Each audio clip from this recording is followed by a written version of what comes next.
mode. Well, good afternoon, everyone. I want to welcome you to the first NRVIA Jobinar. Today is August the 12th, 2014, and I want to welcome you because what we're doing here is we're making history. Those of you that have been with NRVIA and have been tracking and everything, you know that this all kicked off in January of this year. A lot of legwork has gone into it, a lot of foundational work. We have a lot of the inspectors that have already come on board and have really been bearing down getting things going. But the one thing that we know is that in order for an association to be successful, it's got to reach out to many, many people. And so that's what we've done tonight. We have reached out and brought some other individuals in so that way they can present what they see and what their needs are from the RV inspection business. Now, with that being said, what we're going to do is we're going to go ahead and just lead on in, and let's talk a little bit about where NRVI is, or where we are and who we are. There's a lot to be said here because some of you, this may be your first exposure to it, but you need to understand why NRVIA was started. It was a situation back in the early part of last year. Steve Anderson, my partner, and I sat down and were talking to some attorneys about what we needed to do some RV inspections because I was getting a lot of phone calls, a lot of emails from banks, insurance companies, and attorneys saying, you know, there's got to be a better way. I mean, what do you tell a banker when they tell you that they have someone sitting in their office and they want to purchase a motorhome in the neighborhood of about $300,000? This individual is good for the money, and the banker is saying, all this person can tell me is it's got pretty curtains. And like the banker shared with me, I'd like to have a little bit more knowledge of what this thing is. And he said, if I can expect a home inspection if my customer was going to buy a home, or I can expect a boat survey if they're going to purchase a boat, how come I can't expect an RV inspection? Because my customer is going to spend a substantial amount of money. And so it really got us to thinking that there is a need. And from there, we have been amazed at who all has come to us and says, can you do this? Everyone from a seller, someone who's trying to sell their RV and they want to get it inspected to kind of know what they need to do to get it ready, all the way to a buyer who's looking for the right rig. Because we know that many times when we're out here looking for this piece of equipment that's going to help us live the dream of RVing, we know that many times we have those proverbial rose-colored glasses on. And what we need is someone that's unbiased, that can look at this thing from a technical standpoint and say, this is what you have at this very time right now. So that way that keeps us from buying the money pit, if we want to use that term. Our goal is to set up an awareness, the importance of RV inspections, because we know that when more and more people become aware of it, it will become a thing just like home inspections. Already we have banks, insurance companies that are requiring it, but it's going to become more the norm than any other. Now, our mission when we started out was to establish some standards. Some standards that we could say, okay, this RV inspector is certified, they understand the code of ethics, they understand the standards of practice of what needs to be looked at in this inspection. Now, when we say the code of ethics, what we're saying is simple things like you do not need to have any sort of financial connection to this unit. You need to come into it with just saying, I'm here to look at this unit for you. One thing that I tell a lot of folks that are trying to say, I want to drum up some technician business, we tell them, say, you do understand the Code of Ethics requires that if you do an inspection on this RV, you can't work on it for 1 year. Because we want to make sure that that person's not there trying to drum up business for themselves, but what they're there for is to do an unbiased evaluation of this RV from top to bottom, outside to inside. And so our goal is to establish excellence in this profession. Because if we do this, then what we do is we raise the standard. We raise the bar of expectations for our customers. We've got 78 million baby boomers coming through the pipeline, and right behind them we have families that are looking for rigs. And I'm here to tell you, when you start to realize that between 60 and 65% of these RVs that are being sold today, now these are the used ones that are being sold, they're never even going through a dealership, but they're being sold from one person to another. So the dealership doesn't even have an opportunity to do their pre-delivery inspections on them. These people are buying them off of RV Trader, off of eBay, off of Craigslist, off of some shopping center parking lot. And so what this tells us is that folks are taking a chance, and many times a big chance. And so when I look at what's going on, you know, these RVs are nice looking, but we not only need to be able to do an evaluation on it from its appearance and its performance, but we also need to be able to pull fluid analysis on the oil, the transmission fluid. If the generator has coolants in it, we all want to pull all of these fluid analysis for these motorhome units, because we can find out real quick what kind of condition these engines and transmissions, the radiators, the generators are if we do these analysis. And this is part of the toolbox that these RV inspectors have at their disposal to look at it. So our goal is to establish a nationwide network of certified professional inspectors that can go in and look at these units and make things happen. Now, in order to do that, we have to have some standardized testing. There has to be standardized education, and we want to make sure that this end consumer is getting what they're paying for. And so with that being said, tonight we brought on a group of individuals that we're going to introduce to you that have companies that say, my people can do inspections. And so I want to go ahead and just walk through a little bit and say, okay, we already know what we have. Our goal is to have 3,500 inspectors across the United States. Now you say, wow, that's a lot. But you realize that 3,500 is just a drop in the bucket when you start looking at the millions of RVs that we have running up and down the highways. And we know that if a person buys an RV and they enjoy the lifestyle, they will buy 7 in their lifetime. So you know what? That's a lot of buying and selling going on. And we want to make sure that we are raising the standards so that way that when that person makes their decision, they know what they bought, they know what they're getting. And so with that being said, what I'd like to do is to introduce you to what it would take to become an RV inspector. We're going to show you some things about who some companies are. You're going to be visiting with a gentleman by the name of Jerry Teeter here in just a little bit. He's with Mr. RV Inspector. And then you're going to be visiting with Steve Anderson, who's with the RV Inspection Connection. Now, Mr. Anderson also comes from Work Camper News. Mr. Teeter has a business where he is actually transporting vehicles. And as he and I were sharing earlier, he said it's very disappointing when you go to deliver a unit to someone and they bought it sight unseen, offline, and we deliver it to them and they look at it and think, well, this is not quite the unit I thought. So what we want to do is to be able to establish the inspection so that way the customer does know what they're buying, and that way their needs are taken care of and the expectations are met. So, Mr. Teeter, are you still with us, sir? I don't know if we've lost him yet. Ah.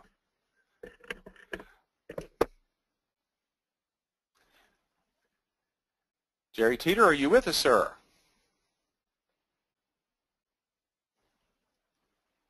Welcome to technology, folks. Try as we may sometimes, things don't always work like we'd like them to. Those of you that if you're not familiar with Jerry Teeter, he's president of the Legion Enterprises. Now, this is a company where he actually would go nationwide and he will ship vehicles. So someone can say, I want a car, I want a truck, I want an RV, and that's what he does. He transports these vehicles for you. Now, he started out delivering automobiles, and his company he had at that time was Mr. Car Inspector. Well, what happened is that he realized real quick that folks were looking at motorhomes. People were looking to say, hey, what can I get, or what can you deliver for me? And so he and I spoke. He shared with me that it was a situation to where I need to find inspectors. I need to find people that can take some vehicles from point A to point B for me, to do some inspections before to make sure that this unit is what it's supposed to be. And if the customer says, yes, that's what I'm interested in, I like the report that I'm seeing, then he will take it and have it delivered from point A to point B for you. So let me try again. Let's see if we can get him online. I've got Mr. Anderson working on the audio here. Let's see if we can make some things happen for us. Well, I guess not. So, are you there, Mr. Anderson? Mr. Anderson's here. Can you hear me okay? I'm hearing you fine. Are you hearing Mr. Teeter by any chance? No, I'm texting him, seeing if we can maybe, he may have himself muted and doesn't realize it. Ah, okay. Well, I hate to put words in his mouth. I'd rather give him an opportunity. Hey, but you know. He says he can hear us. I'm seeing that, but we're just not hearing his microphone. Ah.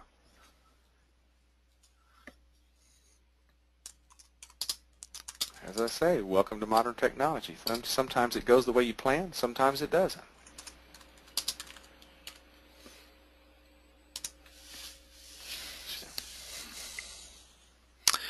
Well, doesn't look like we're...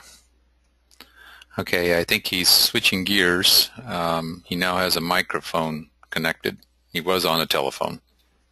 Okay. So let's see if that might do it for him. Okay.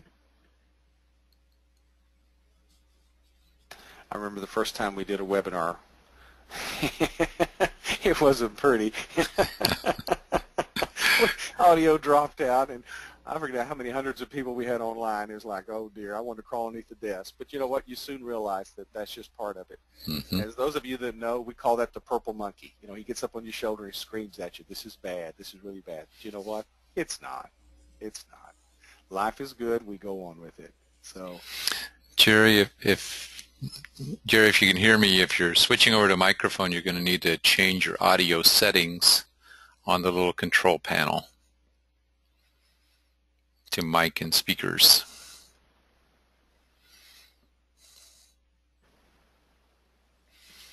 I'm too sure what happened. He was there when we started. Sure was. Well, hey, that's just part of it. Let's go ahead and we'll move on. Okay. What do we have show up there? It looks like he showed up on the screen. Okay. So Mr. Teeter's looking for inspectors that have a high level of knowledge. Now, what we're saying there, that's going to mean that we're going to need to have someone who has the certifications, that has the technical background in order to take a look at an RV and know what they're looking for, all the way from the roof, the sidewalls, the running gear. Okay, sound like we may have somebody online with us. Jerry, I think we might be hearing you.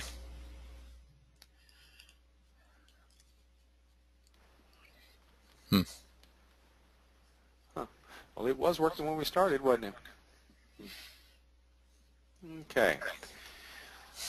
Now, Mr. Teeter is looking for inspectors in the California, Arizona, Texas, Florida areas. Now, you folks do realize that these are the top 4 states that we have right now in the United States that are moving more RVs than any place else. Behind them comes Colorado, Washington State, in that area, and Oregon. But when you look at California, Arizona, Texas, and Florida, that's a lot of RVs that people are buying, selling, moving around. And so when folks are willing to purchase offline, or maybe I should say online, what happens is they need somebody to take a look at this thing.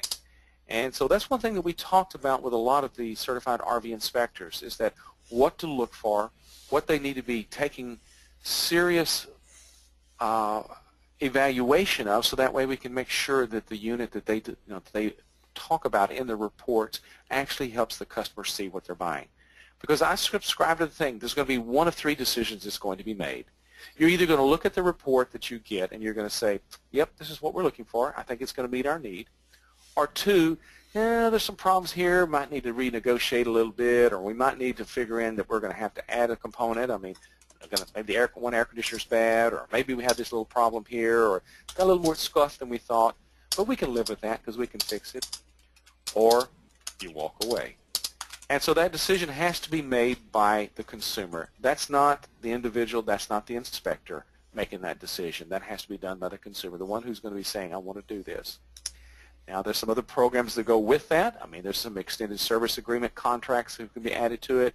Of course, you'd want to make sure that if you had a motorhome that you were doing the fluid analysis, because, as we've talked about before, the fluid analysis is just like getting a blood test. You want to know what's in it. And I never really appreciated that until I began to see some of the reports that came in. Steve Anderson and I were talking the other day with Tom Johnson with JG Lubricant. He's the gentleman who supplies us with our kits. And he was telling us that he had begun to look at some of the testing that some of our technicians and inspectors were looking at, and we were seeing problems cropping up in 15 to 25% of the units.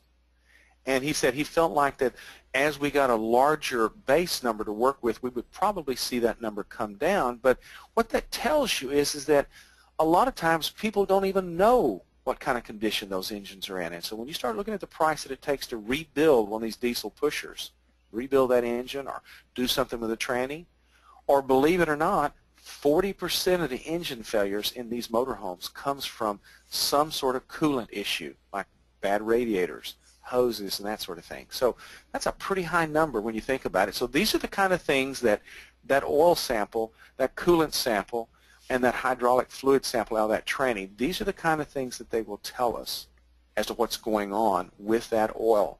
What's going on inside that engine? Has it gotten hot? Are the head gaskets leaking water into the engine? And so the time to find out is before you say yes, not after. And so we want to make sure that we give you those kind of tools, those kind of opportunities, so that way when you're working as an inspector, you can give that customer that unbiased, solid information on what's going on. Well, Mr. Cooper, I don't know if we're going to have success. He's trying the phone, but it's not coming through. Okay. Well,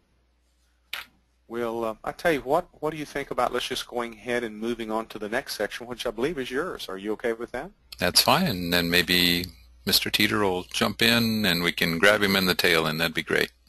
So he's got some really good input. Yes. Yes, indeed. And that's part of the reason why we invited him to attend with us, because I felt like he could bring some new dimension to the inspector base. Those of you that are already inspectors can appreciate the things that he will say, but those of you that are looking at a small business opportunity, you need to hear what some folks are saying about getting inspections, what needs to be done, and that sort of thing. So with that being said, I'm going to turn this over to Mr. Anderson and let him share where he's coming from with RVIC.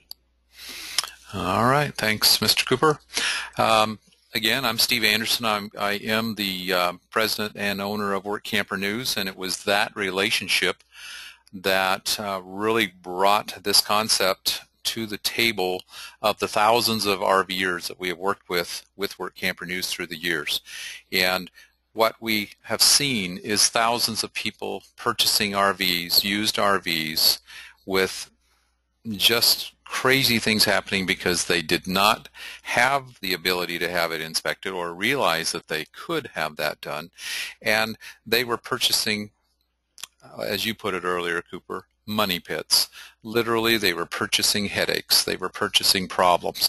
And that's not why people get into the RV lifestyle. They get into it to have the experience, to travel America and so on. So we saw the need for developing a network of inspectors across the United States.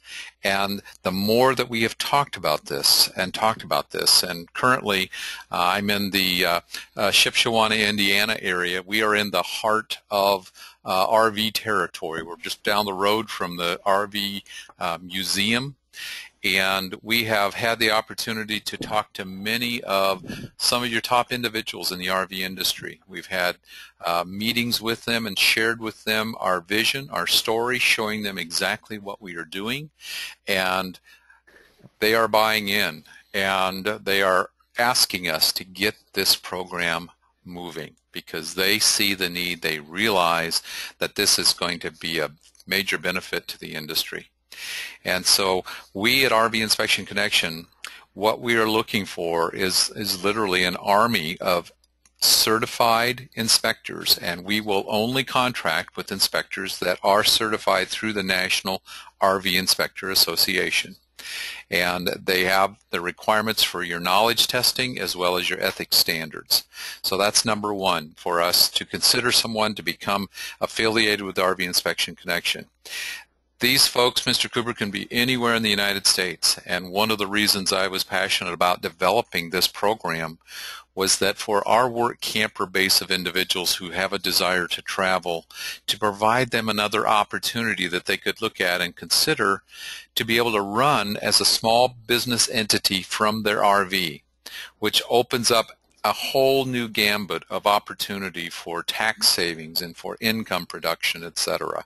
And so it's not just going to be sticks and bricks, folks. And folks, don't think that I'm saying we're just going after the work camper, because that's not what I mean. We have already a number of folks that are what we call sticks and bricks people, meaning they are not traveling, they're not living in an RV, they're living in a home, and they're stationary in a geographic location in the United States. And that's okay too, because we need folks that are in that situation also. And we are going to ask our inspectors that we contract with to, yes, be NRVIA certified, but we're also going to ask them to go through an advanced inspector training that we call an AIT. This is a 3-day intensive training where you are acclimated to the software templates that we utilize, because we have a very state-of-the-art software program that we utilize to do our inspections with. We have 3 different levels of inspection depending on what the need is for that consumer out there, and you will be learning during this time how to utilize the premier inspection tool, because if you can do it, you'll be able to easily do the more simplified inspections all the way down to what we call our essential or our basic inspection. So we are going to require anyone who participates with us and contracts with us to go through this AIT program. And there's various AIT programs available at different times of the year in different parts and locations of the country. They are taught by individuals that we call our IMTs, which is an inspector manager trainer, and we have folks available in different parts of the country to teach those sessions. All of our inspectors, Mr. Cooper, are going to be utilizing a computer to work with this proprietary software that we have, and they will utilize what we call a scope sheet to do the inspection, to do the analysis of the RV that they're inspecting at that particular time. They will be taking numerous photos, and they will then be incorporating those components into this software that ultimately is going to produce the finalized product that goes to the client. And our inspections, and I'm biased, and I deserve, I think, or have a right to be, because we have seen the development of this program, and now that we're seeing finalized inspections, they are truly, with everyone we have shared them with and done them for, they are a work of art in my book, from the standpoint of the photos that support the data, as well as the organization of the information that we're providing in these reports. And so what I'm looking for is individuals that have interest in pursuing this with us. We're looking for folks that would like to contract with us. We're not looking to hire employees. We are looking to work with individuals who will set up a business entity, because we do ask that you have at least an LLC in place, a limited liability company or corporation, or an S corporation, and that you meet all of the contracting elements that you need to in order to work with us, which is also going to include that you go through this AIT program we talked about, successfully show us that you can do an inspection on a motorhome and on a fifth wheel, and also prove that you do have liability insurance coverage of up to $1 million. And when those types of things come together, then we can activate you into one of our 14 branches that we have set up across the United States, and you will then be able to start utilizing our software to tell us when you're available. You will be able to market to individuals our services, as well as drumming up business on your own to bring to the table, as well as from our national marketing that we'll be doing to bring business to be able to offer it to you to do. So if you have interest, all you need to do is give a call to our office. Our home office is located in Heber Springs, Arkansas. It's in the same building that I own and house Work Camper News in Heber Springs, Arkansas, which is a small little town literally in the Ozarks on Greers Ferry Lake, north of Little Rock, about 62 miles. And you can reach Robin at that location during normal business hours at 800-628-1455, or if you just drop an email to info@rvinspection.com, you will get a response back from Robin from that email. And so that's what we're looking for, Mr. Cooper. Now, Mr. Anderson, you had shared at one time what you could envision RV Inspection Connection would have as far as the percentage of full-timers that were doing work camping versus those that were in their brick and stick. What kind of numbers were you looking at? Well, from the beginning and the business modeling that we did in the planning process, we've targeted at a 40% number. And so if you think about a 40% number, so what I'm saying is out of 100 inspectors, would like to see 40 of them be mobile, to have the flexibility so that when we start to see areas of the country, and maybe we should share a little bit about that, folks, there are particular areas of the country that we have found through doing our homework, our due diligence and research, that sell more RVs privately than other states. And they are states like the state of Florida, the state of Texas, the state of Arizona, the state of California, the state of Washington, D.C. Excuse me, that's wrong. It's not a state. Anyway, the state of Washington, state out west, Colorado state. So those states are some key states that through statistical information that anyone can actually gain if you do your homework on the net, you will see there are more private sales taking place with RVs in those states. And sometimes Florida is the larger one and Texas is the larger one. Sometimes California, they vacillate a little bit. But having flexibility with 40% of our inspector team having the ability to move to a different part of the country if we see a massive business taking place provides us as a business. It puts us in a great position. It allows us to have the flexibility to meet the demand. And this is one of the things that as we have communicated with some of the top people in the industry, they have shared that they feel that model is a very strong thing also, because they know from their experience in seeing through the years that our numbers are correct. What we're seeing is these states that we're talking about have a large volume of activity taking place with sales privately, but this also means in other states, and probably all the other states of the country, we may have some states that we are weak in the number of inspectors, and if I have some mobility with inspectors who would be willing to relocate to that area where we're weak in statically located inspectors, then it gives us flexibility there to be strong and functioning within some of those states that we have not had the chance to build the inspector base in. So that 40% factor is what we're shooting at, Mr. Cooper. Okay, okay. Well, so with RV Inspection Connection, you're running 3 different levels. You said you were running the Essential. Can you kind of give us a little bit of an overview of what you're looking at on your inspection levels and what's involved and that sort of thing? Well, we developed the program, and many of our inspectors are, all of them are familiar with the Premier inspection. That is the top dog from the standpoint of if a client desires to have an inspection done as a Premier inspection, we are going to cover, and forgive me, I don't have the number in front of me, but it's like 130 some different points of inspection. It's also, if it is a motorized unit, it's going to include 2 different samplings. It's going to include oil analysis, most likely of the engine, and one other sample, which probably more often than not will be chosen to be the transmission, or could be the fluid, from the radiator. And so those 2 elements are included in that premium inspection.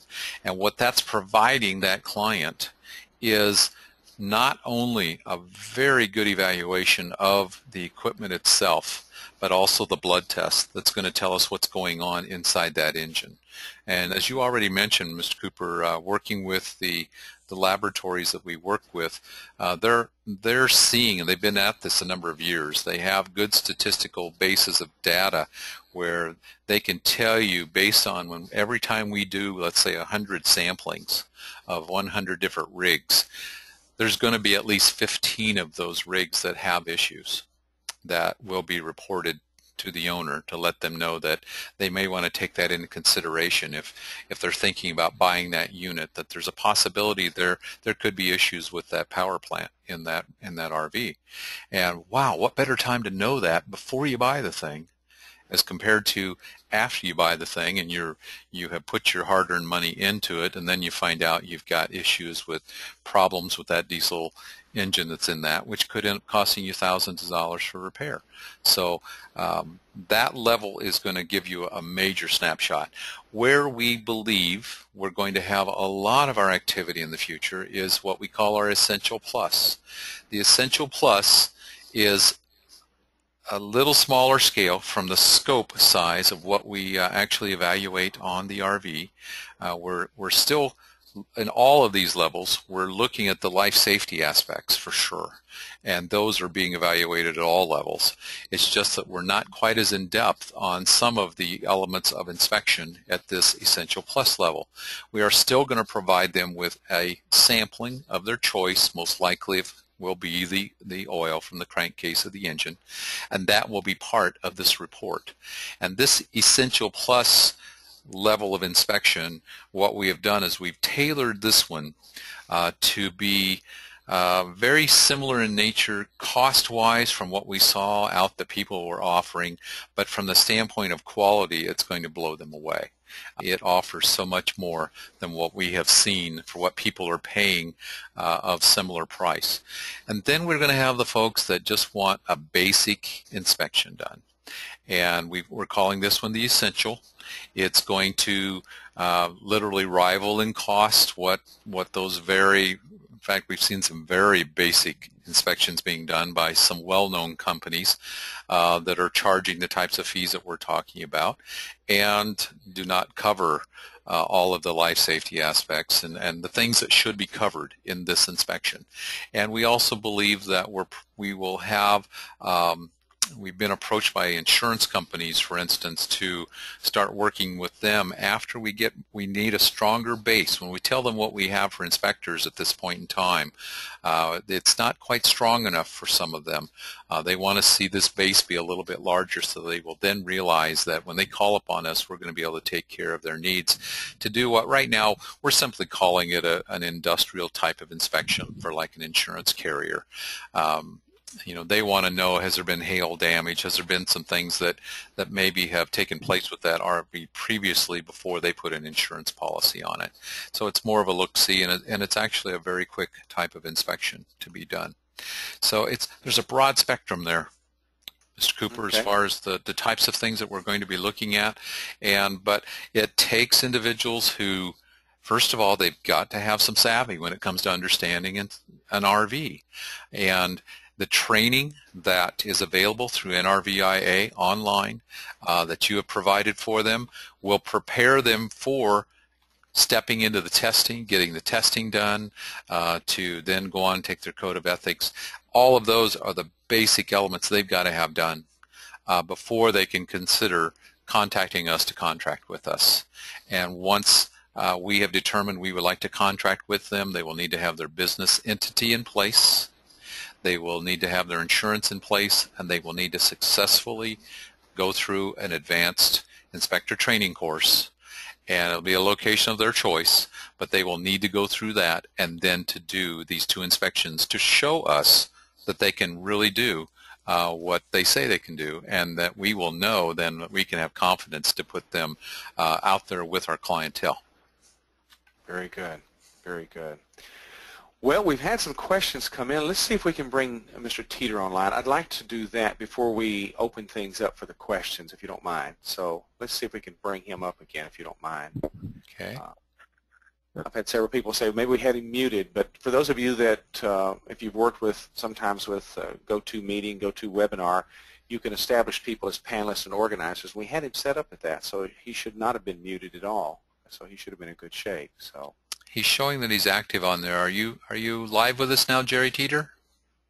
Yeah, can you hear me now? Yes. All right. Boy, that's good to hear. Okay. Let me see if I can't back up and let's pick up your slide here, okay? I apologize that I may have just, stolen some of your thunder. Didn't mean to, so No, you did a fantastic job. So, Well, give everyone some viewpoints so they'll know that there really is a Jerry Teeter out there, and let them know where you're from. Would you do that for me? absolutely. First of all, I just want to thank you guys for having me on here, and it's going to be hard to follow up Steve's presentation there. So he did a great job. But about myself, I've been in the trucking industry since 2003 as an auto transporter, and through that evolution, we started working with a lot of the eBay purchases, just people buying cars online. And, that's really where the inspections for me was born out of, because we were, delivering all these cars, and, people were just disappointed because, pictures don't accurately represent a car. And what we found is, the seller is always going to be biased towards that car, and they will rarely fully disclose all the, little issues. So, even in cases where there's not major issues, when the buyer gets it and he starts seeing all these little things, doubt really creeps into their mind as to whether they bought a good car or not. And in the fall of last year, I negotiated with a nationwide inspection company that does inspections for car dealerships and auctions and more of the wholesale arena to start offering these consumer-based inspections for my clients.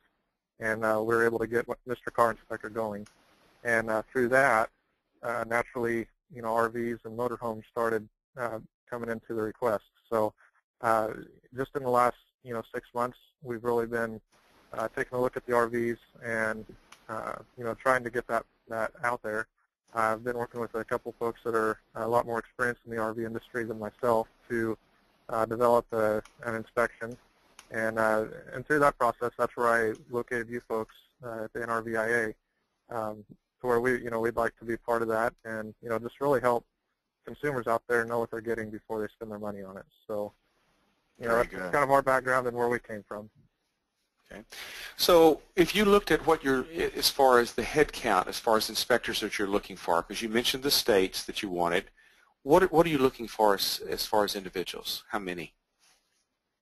If I could get a couple individuals in each of the major cities, particularly along the south, where most of these transactions are taking place. Steve mentioned, Florida, Texas, California.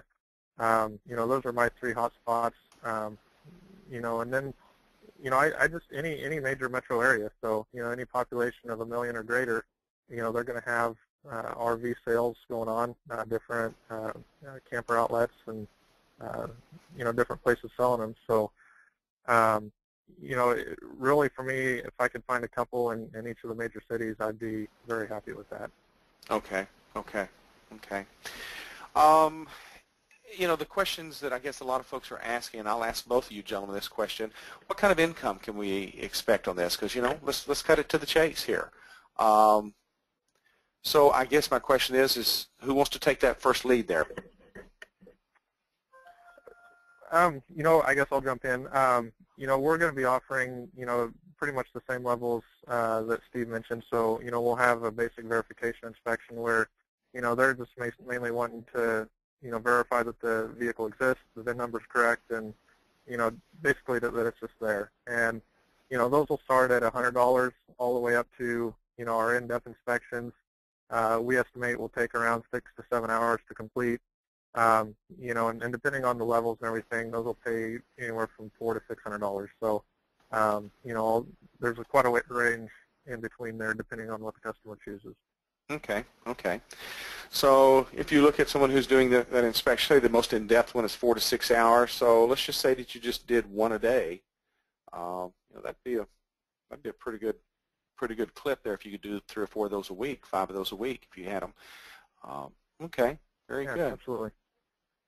Mr. Anderson, did you want to touch base on that and see if we could address that issue? Because we had, like I said, I was just looking at the questions, and that seemed a big thing. Mhm. So I don't know what kind of money people could make. Well, I think similar in, I will say that our premium end, and especially when we're looking at pushers and so on, because of the depth that we're going with analyses and those types of elements, we're looking at more of a inspection that's going to run about 1,000 range, or possibly a little above that, depending on the RV. But what we're doing with all of our inspectors is we do if it's business that we brought to them, we are splitting the fee, so we're bringing the business to the table. They're doing the inspection. We're taking care of all the back end, getting all the reporting done, doing all the connection with the client, that type of thing. One of the things that we have done through the entire process in promoting this is that we feel the average inspector for the type of business that we're going after is going to we're going to see an average inspection fee of around $600. And that means that that inspector is going to earn 50% of that. Now, if they brought that to the table, they're going to earn more percentages of that. For instance, if they only brought one inspection to the table within a month, they're going to earn 5% more on that inspection, meaning Okay. somebody responded because of a card that they handed out or whatever the case might be. And so depending on how much activity that they're bringing to the table will allow them to earn even more money. And so, but on average, I think we're talking, on average, $300. Now, if we do a number of these, what we're hopeful to see come to fruition, especially with a couple of these larger insurance firms that are wanting us to work with them, is to be able to mingle one or two of those in with some of the other larger inspections that they might be doing one single day, which just gives them the scope and the capability to do even more. And of course, it all comes down to availability of the inspector, to be available when we have the business available. And we are working with contractors, so we're not dictating when they work. That's part of being a contractor. They're the captain of their own ship, Mr. Cooper. They basically tell us when they want that boat floating and to be available to do these inspections. And so our software is sophisticated enough that they set their schedule of availability, and then our schedulers who are taking the orders for the inspections will go to their branch where they are available, where the inspection is needed, determine who's available, and then assign that inspection to that inspector. And Okay. so in a nutshell, that's how it will work. Okay. Let me read a question here. Let's just see if it kind of will clarify some things for us here. Someone had just asked a question. He said, are the units that we're talking about, are they primarily used, or will you be working with new units as well? Well, I think in our case, we're targeting at that used market. And what's taking place, though, as we connect more and more with the industry leaders, we're hearing that, especially when we're talking to people from the NADA, that they feel that there are going to be a number of dealers out there over time that once they become more comfortable to understand that we're not a threat, because we're not after that dealership's business. There's 65% of those RVs being sold privately. That is thousands and thousands of RVs that need to have inspection. And so we don't need to muddy the water by, getting in and trying to encroach on the dealer's business. But what we've been told is that, and after we've shown them the detail of what we have put together with our program, because I'm biased, and as I should be, because we have built this, and but so far from everything I've seen, there's nothing that comes close to what we're producing from a standpoint of the quality of an inspection we're putting together.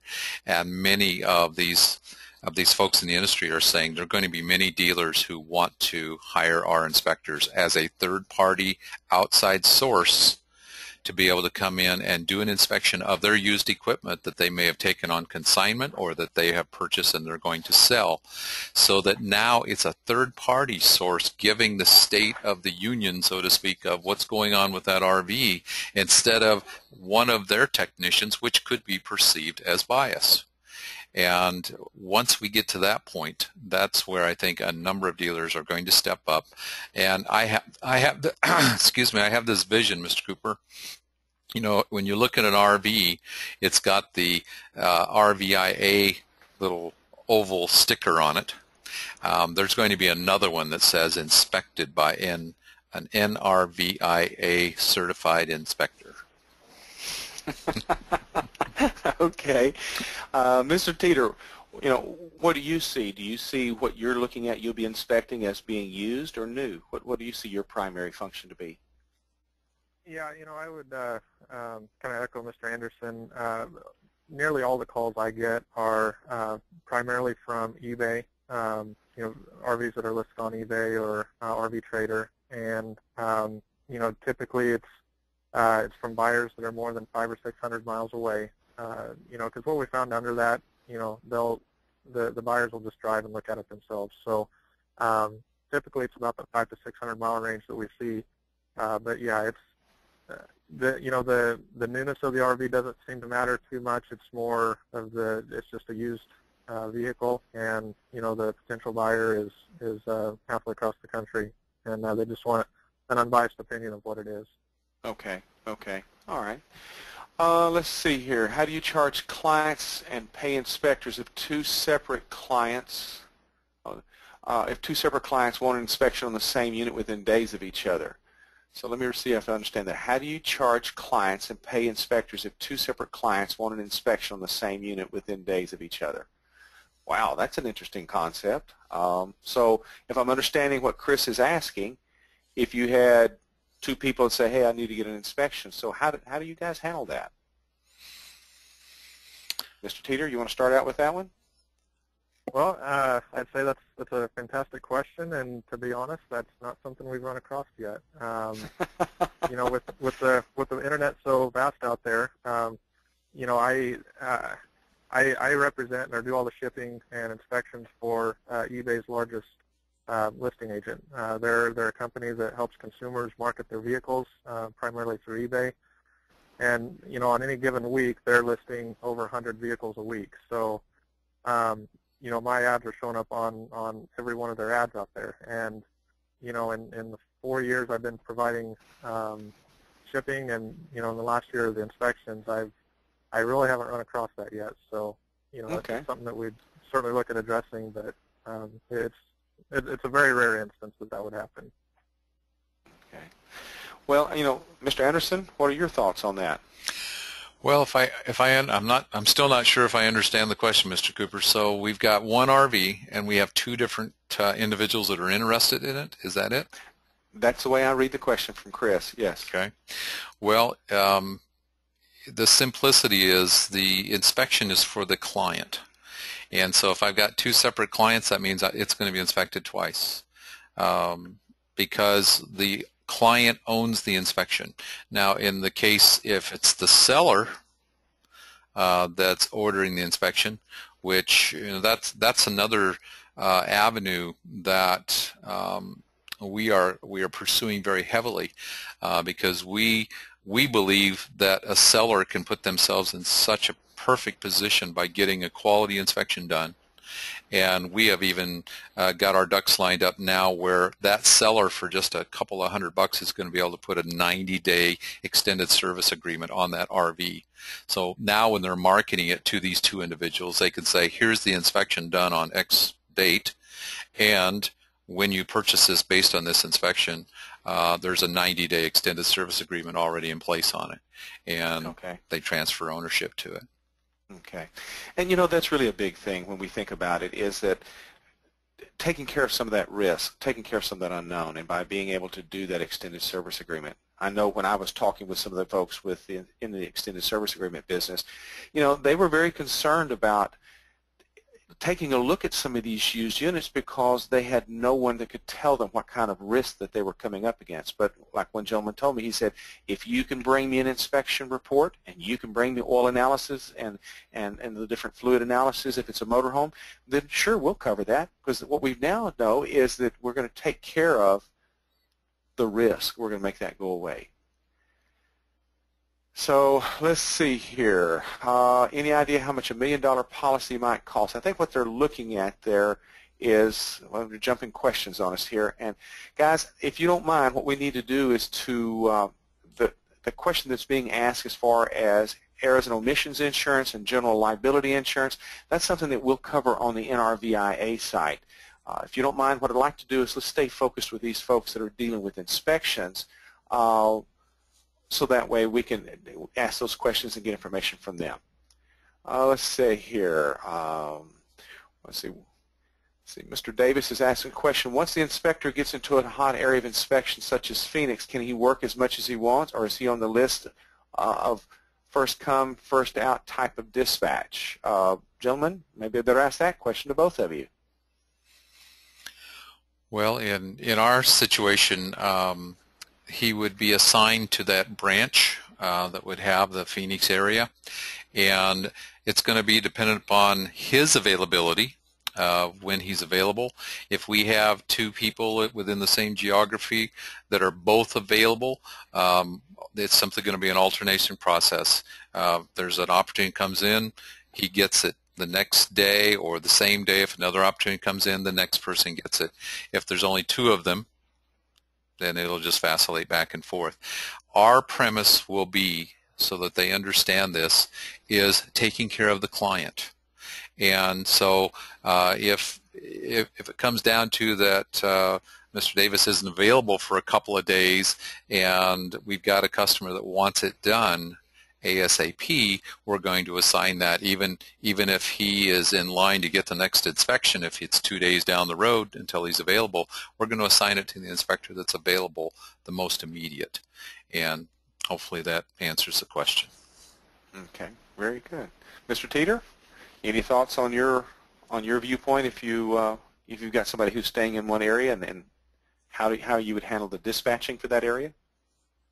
Yeah, we're going to run, pretty much the same way. We're also going to be looking at performance too. If it's just something that's, here and there, we understand that, there's peaks and slow times in anyone's business. So we're going to be looking at the overall picture. If we're getting 2 months or a month and, every time we call, they're turning down an inspection, then in that case, we may be looking for alternatives for inspectors. But, the biggest thing I've always run all my businesses on is communication. And if my people and my contractors communicate with me and let me know what's going on, we're very easy to work with. It's when there's no communication that, we start looking into alternatives. Okay, very good. Let's see here. Let's go to a new question. Mr. Johnson was asking a question, and he directed this towards Mr. Teeter. He said, what would Mr. Teeter's input be on oil and coolant analysis? That is not something we are currently offering, but it is something that we would like to get into. And, we'll, again, my offering here is a little bit behind RV inspection connection. So, I'm still more at the beginning phases of what we're doing. I'm very excited about the NRVIA and adhering to their standards. So, if that's what the standards are for the industry, that's what we're going to be working towards. And, I'm sure we'll be having a lot of conversations over the next year just to fine-tune our process and make everything standardized. So, whether they call me or Steve or whoever, we're all giving the customer, a pretty similar product. Right, right. Well, I will tell you folks that, we will be having the NRVIA conference in October, and of course it's on the website. And I would strongly recommend that if you're looking at some things and you want to get some really detailed conversation with these two gentlemen, come to the conference, spend some time with them, and see if this is something that fits into your lifestyle, something you'd be interested in. Let's see here. What else we have here? I had a Mr. Lewis who's out of the Seattle area. Boy, they're at some pointed questions. Are you guys sure you're up to this? I ask myself that a lot. Okay. Okay. Peter, I'm sorry. Go ahead. Please go ahead. Well, I was just going to say, honestly, I'm not from the RV industry. I'm younger, and when I started this process, it's been a learning process for sure. So, my entire background is in cars and mostly collector and classic cars and late models. So I've been learning a lot with the RVs, but it's something I'm passionate about, and I enjoy it. I'm very passionate about giving the consumer a good, clear picture of what they're getting, and I want to promote internet car buying, RV buying. I want to promote this process, and the only way that's going to happen is if sellers are held accountable for what they're selling, and the buyers can feel comfortable with what they're getting. I think that's appropriate. I mean, that's really what it's all about. I think we've all been in that position to where we bought something, and after we got it, we thought, man, if I'd only known. If I'd only known. So, to have somebody there on your side to take care of that. And so, particularly if you're having it shipped across country or something, you really want to know before you put your money down. So, and I guess, Mr. Teeter, that's really what I was impressed when you and I first started talking, when you shared with me what you did and how you show up and you take care of things and getting these units transported and, making sure that they get it looked at. Let's see here. There was a question came in from Mr. Lewis out of Seattle. He said, Mr. Teeter, what is the percentage you will pay an inspector on the basic? He said 100 and the 460 on the a little bit more advanced. Now, those fees that you were talking about, I think what he's asking is that what you collect or is that what the inspector receives? The honest answer to that is we're still working all that out. The company that I'm using now for my inspections, they're car people. They're not RV inspectors. They're not, they do have a few guys, spread out that do know the RVs and understand them, but for the most part, they're not RV inspectors. So that's where I'm really working with the NRVIA to get trained RV inspectors, and as such, what our pricing is going to be. Again, we'll be looking to see kind of what the industry standard is and following closely to that. The percentage, again, will probably run similar to Mr. Anderson's, what they're at. So, we want to treat everybody fair. We want everybody to feel like they're, making a fair wage, and, we want to be able to cover our costs with the marketing and all the backing stuff. So, the short answer is we're still working that out. Okay. Well, that's the thing about it is that's part of the reason why folks, let me just tell you, that's why we asked Mr. Teeter and Mr. Anderson to come online, because this is breaking new ground. And because there's the need here, we've got to go back and say, okay, what's the customer asking for? What's this niche market? And so, guys, he's nailing it right there. And that's the reason why he agreed to come on and spend time this evening visiting with you guys, so that way he could share with you what he's looking for and what he needs. Let's see here. Mr. Gatlin said something. Do you have an option on the, do you have any opinion on the value of the RV? I would hope that inspectors would remain neutral. Price should be between the buyer and the seller. Gentlemen, I'll answer that question. In order for you to be unbiased, you're absolutely right. You can't say this thing is worth this or that. As an inspector, we can't even repair things. And I will tell you, that's not an area that I don't think anybody needs to get into. That's between the buyer and the seller. And I think you're right on line, Mr. Gatlin, because that should be a deal between the buyer and the seller and no one else. All we're looking at is just like a home inspection. I mean, if you think about it, the home inspector, they don't come in there and say, well, this thing is worth this or that. What they're going to say is, this is what I see, this is the condition of it.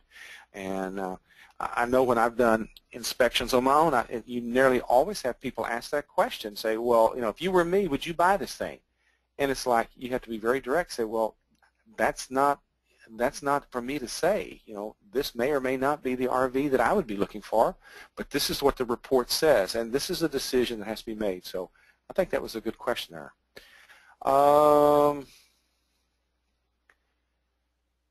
Let's see here. And then Mr. Adonis asked a question. He said, appraisers estimate value, not inspectors, and that's absolutely right. He's absolutely right. I mean, the inspector's there to look at it from their background to see what it is. And let's see, Mr. Ratliff asked the questions, are fees paid prior to the inspection? So maybe we better ask both of you gentlemen that question. For us, yeah, they pay with their credit cards when they place the order. And so that way there's no chance of the inspector getting out there doing the work and then, the customer doesn't pay. So, yeah, we do collect up front. Oh, yeah. I mean, nobody wants to. Mr. Anderson? Yeah, as we're far as collection fees? exactly the same. Mr. Teeter's right on. You wanna make sure that you're not putting your inspector into a situation where they don't need to be a bill collector for you, and you want to make sure that it's truly a job when it's paid for, and so we do it up front, just like Mr. Teeter was saying they do. Yeah, I mean that's just part of being business, isn't it? Yeah. Hmm. Absolutely. Let's see here. Let me read what we've got here. I've got a gentleman who's wanting to know how long would it take for you to get your fluid analysis if you had it done on your rig. And that was come from Gustav and Stella. So, gentlemen, I'll just leave that on the floor. Let whoever wants to pick that one up.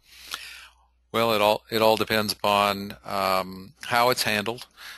They get the sample pulled, and the way we have things set up with our lab, if it is, for instance, the beginning of the week, let's say it's done on a Monday, it gets the slow process is going to be whatever the transport is. If it's the United States Postal Service, we're going to be dependent upon how much time it takes to get to one of the 4 labs that we work with. And so depending on where the geography is that the RV is being inspected and that sample is being pulled will determine what lab it goes to. The lab is notified that the inspection is coming, so they know that it should be in the plan. And our goal is to have as fast a turnaround as possible. If that sample gets to that lab before 2 p.m. in the afternoon, it'll be processed that day, and we will have a report out that later that day. And so the slow part is the transport. If we could teleport that sample to the lab, we could have it done almost, within a couple hours. But it may be 1 to 2 days, depending upon the speed at which it takes to get the sample to the lab. Okay. Okay. So let's see here. I know that there's 4 labs. One in Houston, Indianapolis, Atlanta, and Salt Lake City. So here again we're dealing with snail mail or FedEx or UPS trying to get it to them, so that becomes an issue. All right. Let's see. There's a question came in from John from Michigan. How long from the time the inspection is done to the inspector gets paid? Well, that's always a good question. Everybody likes to get paid. So, gentlemen, what do you think? Well, I'll jump in on that. We pay twice a month, and if the inspection is completed within the first 15 days, as long as the inspection is finalized, that means it's in the hand of the consumer, of the client, and it's finalized, then it's flagged for payment. So if it happens within that first 15 days, it would be in the direct deposit for that inspector on the 15th. If it doesn't quite get finalized until, say, the 16th or 17th, then it would be in their end of the month input into their bank account. Okay, into their bank account. No checks are cut then. Right. Okay. Mr. Teeter, how do you normally handle your payment to your inspectors? With ours, we cut checks weekly, so we could send that out weekly. If we're using the same inspector regularly, then we can also set those up on an ACH deposit. So okay. and those are always done weekly. So. Okay, that's good. Because let's face it, everybody likes to get paid, and if we're going to go out and do a job, let's get paid for it and go on for it. Let's see here.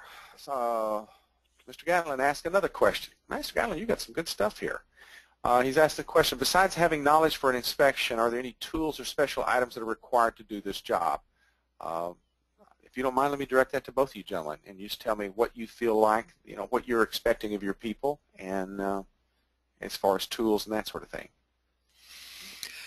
Well, I'll jump in on that. It's not as complex as what a lot of people might think. I visited with many people about this, and they feel that they are going to have a cadre of very expensive tools and so on. Literally a small tool bag is all it's going to take. They will, of course, they'll have to have things like a ladder, and so on, but and that won't be in their tool bag, obviously. But we will ask them to have a good amp clamp to be able to determine electrical currents and wiring and so on. We will ask them to have a manometer because we will evaluate if it's a If it's a rig that has propane, we'll evaluate the propane the pressure levels. The general stuff, such as thermometers for measuring temps and determining delta temperatures, and the various aspects of, we're not taking things apart, so we don't need major hand tools, but the pliers, the screwdriver, that kind of thing. So not anything real fancy by any means. Okay. Okay. Mr. Teeter? Yeah, I would say, everything that Mr. Anderson just mentioned, and maybe like a floor dolly to get underneath to check for fluid leakages, and be able to check the underside as best you can, and flashlight, of course. So I always tell all my customers, we can't disassemble anything, other than like just taking screws off to open doors or access panels or that type of thing, but we're not taking anything apart to inspect internal parts. So, just your basic tools. Okay. Okay. Well, since we're going to be pulling oil samples and things, obviously you'll have to have a fluid pump for coolant, and then of course one for oil. And I'm just going to say, as a master certified tech, and I've done a lot of inspections. I mean, as Mr. Anderson was talking about, a manometer, check your gas pressures, the creeper, the flashlights, the screwdrivers, just the basic kind of tools. So we're not talking, a big high dollar thing that you're going to be dropping a lot of coin on. It's the big thing is just knowing how to use them and being able to document them. So I think what they're doing here, they're nailing it down. Let's see here. Let me look at what else we have here. There was questions. Do we have any plans for training in the state of Colorado? Oh yeah. Folks, let me go ahead and just share with you, those of you that are asking questions, how do you get started, when can I do it? I'm going to encourage you to go to nrvia.org. Now that's the National Association. That's going to give you insight to the 2 tracks of training. And the first one being that you can do it online, you can do it on your own time. And the other, of course, if you're one of those folks that learns best by doing hands-on, so that's another way you can go. So yes, there's ways to do it. Let's see here.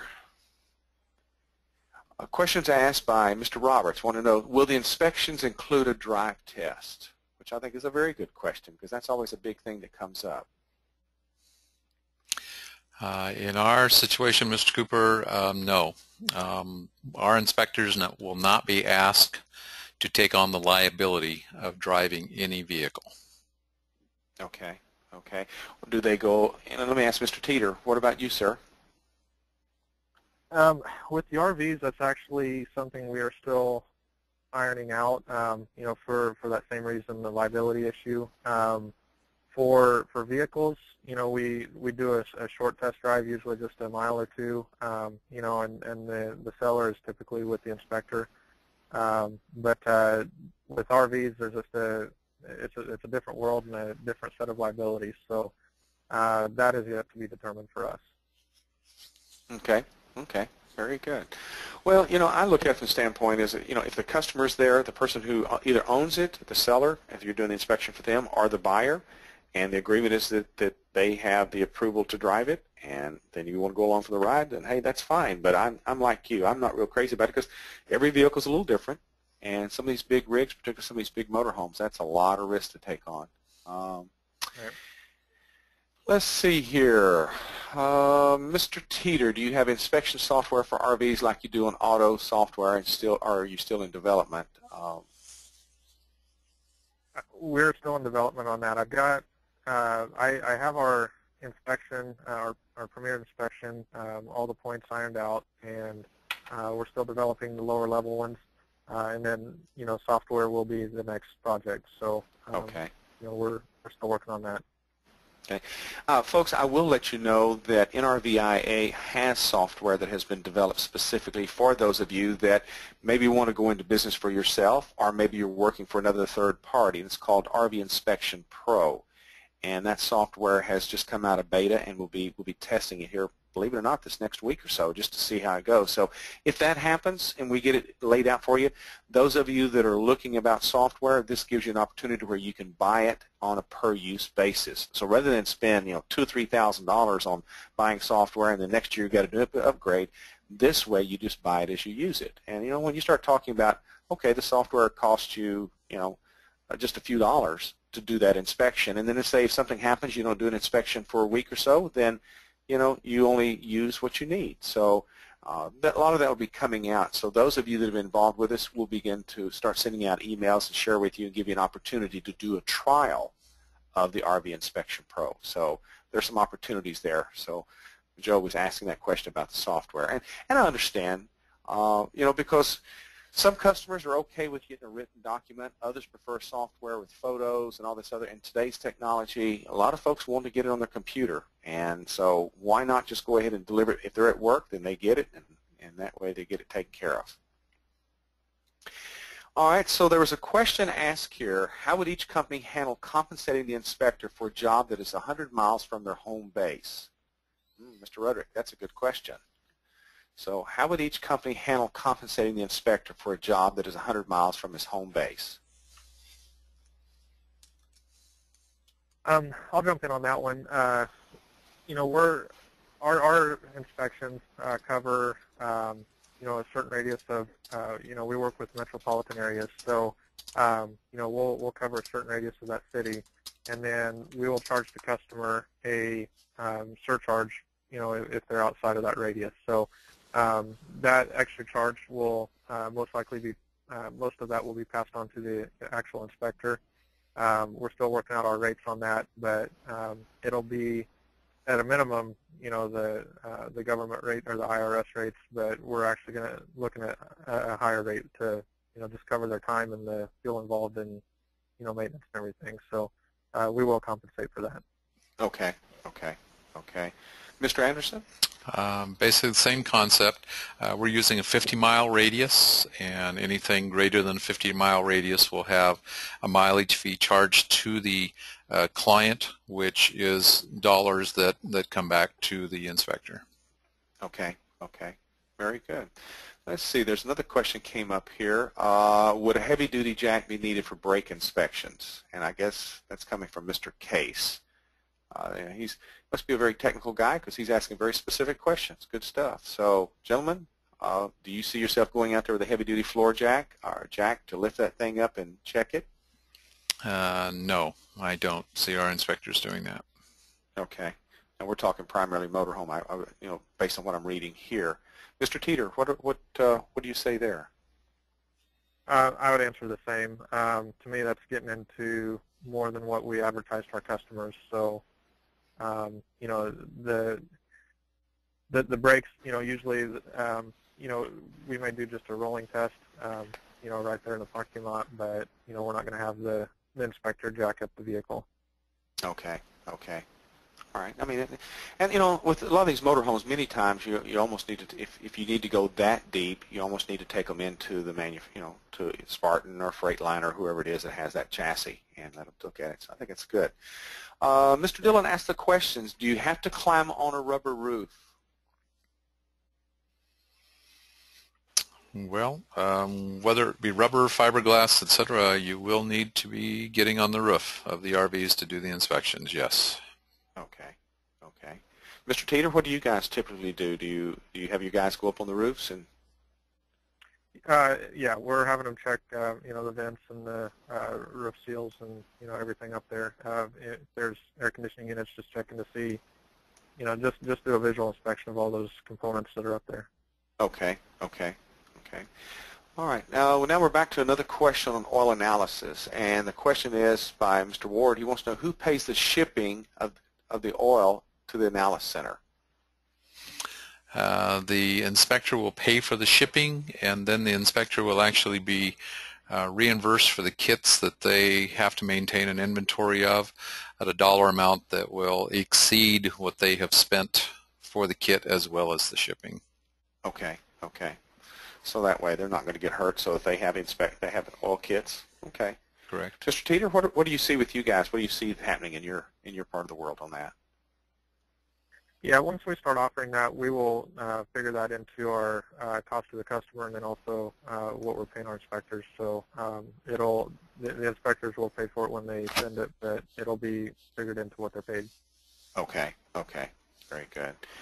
Well, the bad thing about it is if you'd like to say it could all be prepaid, but sometimes, depending on where you're at, it's, and the different rates that UPS and FedEx and the Postal Service have, you've got to let somebody pay for it and to get it to them as quickly as possible so you get those results back. But the main thing is to take care of that inspector.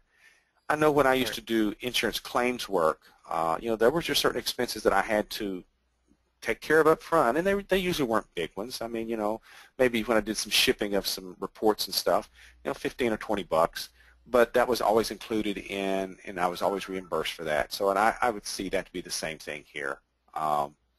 Let's see here. There's another question on travel time. How do you pay for it? Okay, Tom, I think that may cover what was said, that yes, you do get compensated at the outside of the range, but that's always negotiated between the client and the company. And if you're an independent, you do this on your own, and there will be some inspectors out there that decide to do this on their own, and that's totally okay. All we're wanting to do is to make sure that we give you the tools that you need, and then also you're working within the standards. So that way the standards of practice. And here again, I want to mention, go to nrvia.org and take a look at the Code of Ethics and the standards of practice so you can see what's expected. Because, last thing we need is a bunch of people going rogue out there, and it does nothing but give the RV industry a black eye. And like I say, we want to make sure that these customers come in, buy this RV, and enjoy it. And because, I mean, let's face it, that's what an RV is all about, is making memories with our family. So let's see. Okay, here's a good question from Mr. Case, and you gentlemen, if you don't mind, I need to direct this to you. What kind of person would be a good fit for an RV inspector?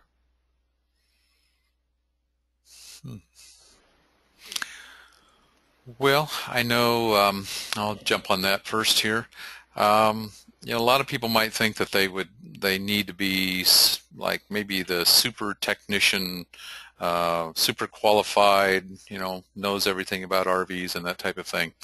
And what we have seen now through the training of many, many people, we've had folks who had an interest in RVing who have taken that interest, been able to learn the skills that we need for an inspector to have, and then to develop that into the ability to do inspections. And so I look more for the individual that cares about, first of all, the RVing industry itself, and has an interest and preferably a passion about it. And if they can take that, we can train them to do what's needed. And we're not hiring individuals to be technicians to go do repairs, etc.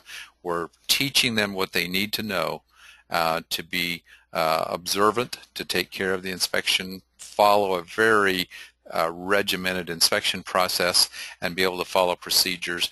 And one of the key things I would say is someone who has some good powers of observation is an important thing. But above all, they don't have to be Mr. Super Tech or Miss Super Tech. They need to be teachable. They need to understand the basic concepts of the different components and the systems within these RVs. And once they have that down, can follow the procedures, they'll be able to do well. Okay. Okay. Mr. Teeter, what are you looking for when you say that the ideal person? What do they look like? Yeah, a lot of the same characteristics that Mr. Anderson mentioned. People that, notice the details, the problem-solving skills that can, just look at something and see that, hey, that's not quite right, and, have the intuitiveness to, dig into it a little deeper just to kind of, make sure that everything is as it seems. Obviously, people that are friendly, because they're, the inspectors are representing our brand, and if they're showing up that they're not well kept and they don't, they're not real friendly to the customer, the customer, they're hiring the company, and that inspector represents our brand. So definitely someone that's going to treat the customers well and be friendly towards them, and treat them with respect, and just have the heart of a teacher, I guess. Rather than a arrogance or know-it-all. So, good point. In the trucking industry, that's one of my biggest battles is finding truck drivers that don't talk down to the people and just treat them with respect. Okay. Well, let's see, what do we have here? I was looking at some other questions as to what was being asked. Question was asked by Mr. Higgs. He's wanting to know, what about the East Coast volume for inspections?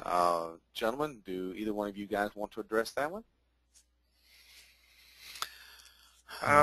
For us, we're still what I'd call our beta. So we're not taking on a lot of inspections. We're very choosy with what we're doing right now, just so we can try our processes, and so we're not doing a ton of volume right now. But I see the East Coast, all the way down along the South as being kind of our target areas. Okay. Mr. Anderson? Well, I wished I had a lot of data to give them, but from our research that we've done, we know that Florida is going to be very strong. There are also some other pockets, as you move up the eastern seaboard. So at this point, we know that it's going to be an area that has to be targeted, but I really don't have any specifics to be able to give them, Mr. Cooper. Okay. All right, a question comes in from Mr. Hickox, and the question is, will inspectors be trained to detect the presence of black mold? I'll tell you what, gentlemen, let me take that one if you don't mind. Gentlemen, when you start talking black mold, if you think back about 8 or 9 years ago, there were some insurance companies went through some major litigation because of some things that were said about black mold. And that's one of those things to where if an inspector goes out, and I'm just speaking from NRVIA's standpoint, if an inspector goes out and they have some questions about that, then all they need to do is to make some sort of notes that, talk about the substance there. They don't know what it is, and because unless you've been properly trained, you don't really know. You may have suspicions. How do you know what it is? Because honestly, even home inspectors and those guys, they don't know. And if they have a question about it, they'll bring in an air quality and they'll get some samples done and pull those spores in and get them sampled. So to be honest with you, Mr. Hickok, I just, if there's, if I go in and do an inspection and I just see mold all over the place, I'm taking photos, and I'm not going to, the word black mold doesn't come into it because I don't know that. But it might be that you might make a notation in your report, strongly recommend that further evaluation be done. And so that's all you need to do. So anybody that thinks they can be it all, we're misleading ourselves because that's not the possibility. I mean, home inspectors don't even really have that, because none of that stuff gets into it. The only way that you know for sure and have it stand up in court is to make sure that you've got air sample qualities been taken on it. So, all right, let's see, what else do we have here. I want to make sure we give everybody a chance to. There's a lot of the same kind of questions, so I apologize if it just take a little while to kind of go through these, but I want to make sure we give you guys a good flavor of what we have here.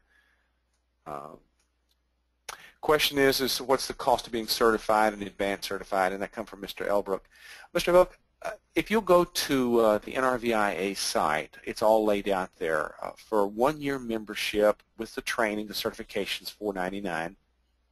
And that's all the training that you need and the testing that you need to get your certification. And then if you're one of those individuals that wants to do a class, a 5-day class, there is a course that is approved by NRVIA, and we're doing those classes all across the country. And if you'll go to NRVIA's website and look at the different options, you can see what's available there for you. Now, the advanced training. Now, that's another thing that's available. Right now, I know that RVIC has been doing some advanced training with their people, but there'll be some others that will come available, and I'm sure Mr. Teeter will be wanting to get his people involved in some of the advanced as well. But, that's one of those things. We'll address that once we see what the need is going to be, because that's an easy thing, because these inspector manager trainers have been trained to do that advanced training. So being able to find some folks in that area Once people start signing up in a specific area, then that's when you open up the advanced inspector training for those folks in that area. All right, let's see here.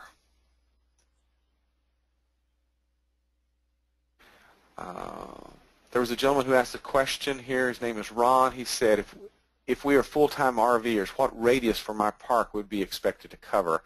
Mr. Anderson, I think you said, what, 50 miles, I believe is what you said?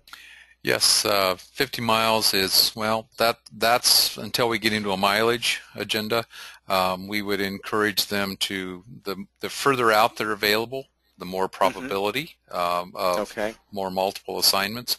The more limiting they put on them, that's the direct relationship there. Okay. Mr. Teeter, anything you want to comment on that? If you had somebody who's doing full-time RVing and how far from their park?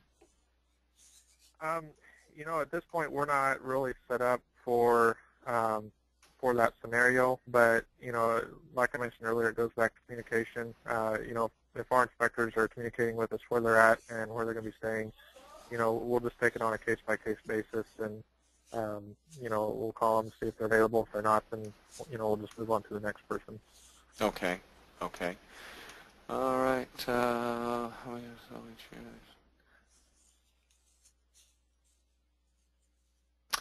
All right, gentlemen, I'm going to ask a very pointed question, and I don't know if I even have an answer for this one. It says 65% of the sales are private, you said. How many RVs are sold each year? And then what is the reasonable percentage of sales that people would pay for an inspection? Your estimate. Wow. I don't know if I have an answer for that one, Bob. I can't say that I do either, Mr. Cooper. I know I've got stats. I don't have those in front of me. From the estimates of what they believe, you know, are being sold, but I don't have those in front of me tonight. Yeah. And you know the tough thing about, I'm sorry, go ahead, Mr. Teeter, go ahead, please. Oh, I was just going to say, the only thing I would interject is the most common RV inspections we see are, you know, ones that are over $75,000 in value, or you know, purchase price. The more expensive they are, the more willing, you know, people are to pay for the inspection. And you know, when you get over that 100,000 mark, then you know that's when you're able to get the higher level inspections. Okay. I mean, that makes perfect sense when you think about it. You start getting those kind of dollars, and it's like, hey, before I put my money down or sign this thing. You know, and the bad thing about it is some of these statistics are very hard to determine as to how many are being sold. When you start looking at the numbers, it's because these numbers are spread out among the states, and so many times these states don't always share what happens and how many are bought and sold, and many times even at the courthouse they don't always know, you know, how many came in, how many went out, or what transpired.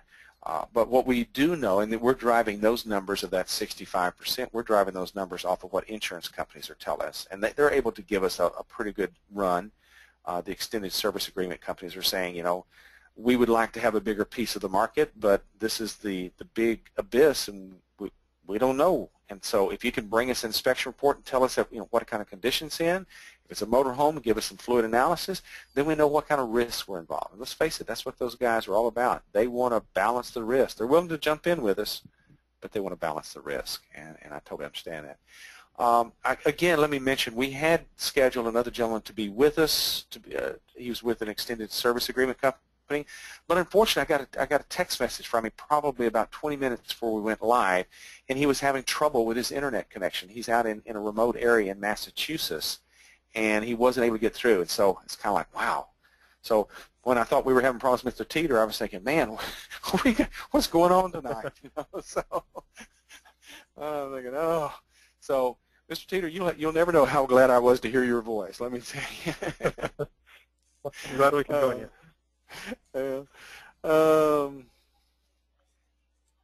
Let's see here. I'm trying to look and see. I think we pretty well, a lot of folks are asking the same kind of question about what kind of income, and so I'm just looking at to see if there's anything new that might give us some information that we could probably pass on to you guys, because I know we're going into this quite a bit. Let me look one more pass, make sure we've got everything pretty well covered. Gentlemen, I think the questions have been pretty thorough. The numbers have stayed pretty solid. We've had a big crowd tonight. That's what amazes me, is how many people. Let's Let's see, there's one more question. Let's let this be the last one because it's coming in. Will there be any future webinars? Yes, gentlemen, there will be. Our goal is to make this a monthly thing because there's some things that we feel like that inspectors need to be aware of. We need to be connecting the network and giving you guys what's going on. There'll be some training. I want to make sure that we bring some subject matter experts in.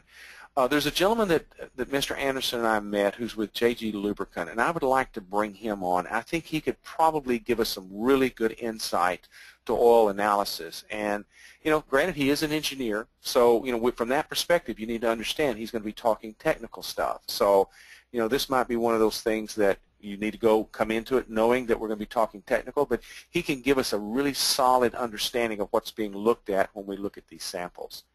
Because, quite honestly, the military's been doing this for years. They'll pull oil samples on aircraft, on all kinds of vehicles that they have, just to know what's going on inside that engine, and so, or that transmission, or that radiator. So those are the kind of things that we're after. Let's see. There was a question came in from a Mr. Browning. A basic inspection for a Class A is different than a fifth wheel, but is it the same dollars? No, gentlemen, I will tell you from what I have seen, and I'll go ahead and answer for these gentlemen. Here is a situation to where, based on what the inspector's having to do will be what will be inspected. Obviously, if you've got motor and transmission and those sort of things, it's a little more involved. So ladies and gentlemen, let me just tell you, it depends on what you're going out there looking at. So we'll see what we have. Okay, I think that's pretty well brought in all the questions. So does anyone have anything in closing they'd like to say? And what I'll do is I'll share some things with the group as far as what we're looking at, what we'd encourage them to do. Mr. Teeter, would you like to have any closing words? Yeah, again, I'd just like to, thank you guys for having me join this tonight. And, I'm excited for where this is going, and I'm excited to be on the front end of it. So, I'm learning right there along with everybody else, and we're just excited to be a part of it. Okay. Thank you for making the time in your schedule. I know you had to step away from things, so thank you very much for doing this. I truly do appreciate you making time in your schedule. Yeah, it's my pleasure. Okay, Mr. Anderson? Well, I appreciate the opportunity to it's great to have Mr. Teeter on to hear other perspective. I think it's quality time spent for the folks that have been with us this evening. So thanks for the opportunity to do this with Mr. Teeter. I look forward to these types of conversations possibly in the future with other organizations and so on. I think it'll be very beneficial to everyone and to our cause, which is all of us have interest and a desire to improve the quality of RVing in America. So thanks for the opportunity. Okay, very good. Okay, folks, so let me just go ahead and give you some quick information because I know it's been a long afternoon, but if you'll go to nrvia.org and take a look, there are several pieces of information there that will help you, that will give you some understanding about the training. Because the thing is we can't ask you to go out and inspect unless you really know what you're looking for. We can't ask you that, and it's not fair to you. So ladies and gentlemen, let me just tell you, there's opportunities for men and women, for couples and singles, and whether you want to travel or whether you want to be in a fixed location, there's opportunities. And the big thing is we just need to get people boots on the ground, because like I say, we need 3,500 people across the United States, and right now that's not happening. But I'm just telling you, the phone calls that come in and questions are asked, well, when can I get an inspection here, or is there anything going on there? So just be aware there's a lot of promotion taking place. The other thing is there is an associate membership that's available. Now, those of you that may supply products and parts and things, this will give you an opportunity to be associated and have the ability to reach these certified RV inspectors. So might take a look at that as well. Now, looking at, let's see here, let's take a look at the conference and awards banquet. Now, this is going to be the big thing because I believe that this will open a lot of doors for many of you, give you a chance to network. And that's what I really want to encourage you. We'll be having Simon T. Bailey.